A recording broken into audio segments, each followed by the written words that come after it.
여러분, 요즘 뉴스를 보면 김민석 국무총리 후보자 재산 관련 의혹 사건이 시끄럽죠.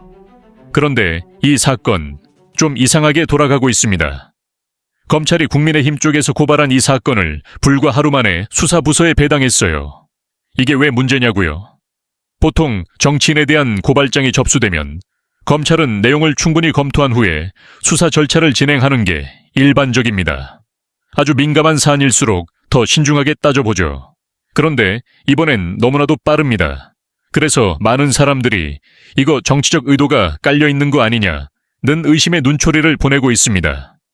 특히 지금이 어떤 시기입니까? 이재명 정부와 여당이 수사, 기소, 분리, 검찰 개혁안을 추진하고 있잖아요. 이런 상황에서 검찰이 이렇게 기민하게 움직이는 건 개혁에 대한 반발이거나 심지어 제2의 조국 사태를 꾀하려는 것 아니냐는 분석까지 나오고 있습니다. 뭔가 냄새가 나죠. 수상한 고발 과정, 배후는 누구일까요? 검찰의 의도가 불순하다는 건 고발에서 수사 배당까지의 불투명한 과정에서도 드러납니다. 이번 고발을 주도한 사람이 이종배 서울시 의원이라고 해요.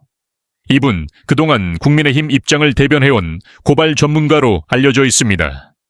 이미 국민의힘에서는 윤석열 대통령 최측근이었던 주진우 의원이 김 후보자 공격을 주도해왔고요.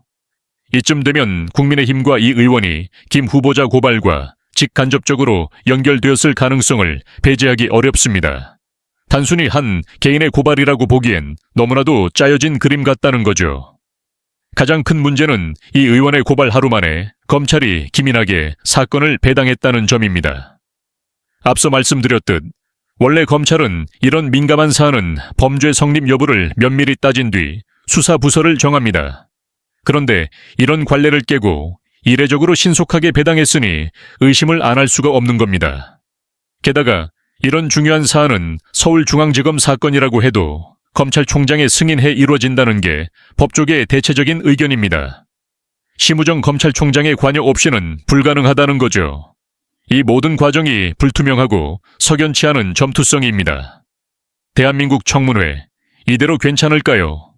이런 상황을 보면서 저는 개인적으로 우리나라 청문회 제도를 정말 바꿔야 한다고 생각합니다. 솔직히 여러분도 그렇게 생각하지 않으세요?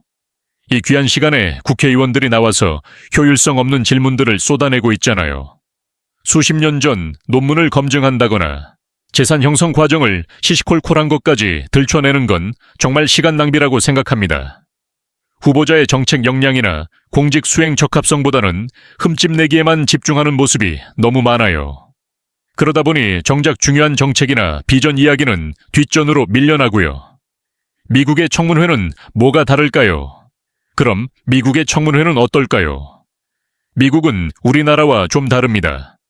미국의 상원 인준 청문회는 대통령이 지명한 고위 공직자들에 대해 상원의 동의를 얻기 위한 필수 절차인데요. 미국 청문회는 주로 후보자의 정책 비전과 자질 검증에 집중합니다. 후보자의 과거 발언, 저서, 논문 등을 토대로 해당 직책에 대한 이해도와 앞으로 국정을 어떻게 운영할지 심도 있게 질문하죠. 국회의원들도 각 상임위원회 소속으로 해당 분야 전문성을 가지고 질문을 던집니다. 물론 도덕성이나 윤리적 문제도 중요하게 다루지만 한국처럼 사생활이나 작은 실수를 파고드는 게 아니라 공직자로서의 청렴성과 직무 관련 윤리성에 초점을 맞춥니다. 이해 충돌 가능성이나 과거 불법 행위 여부 같은 것들이죠. 시간도 한국처럼 질질 끄는 경우가 드물고 필요한 질문과 답변에 집중해서 효율적으로 진행됩니다. 우리가 원하는 청문회 어떻게 바꿔야 할까요?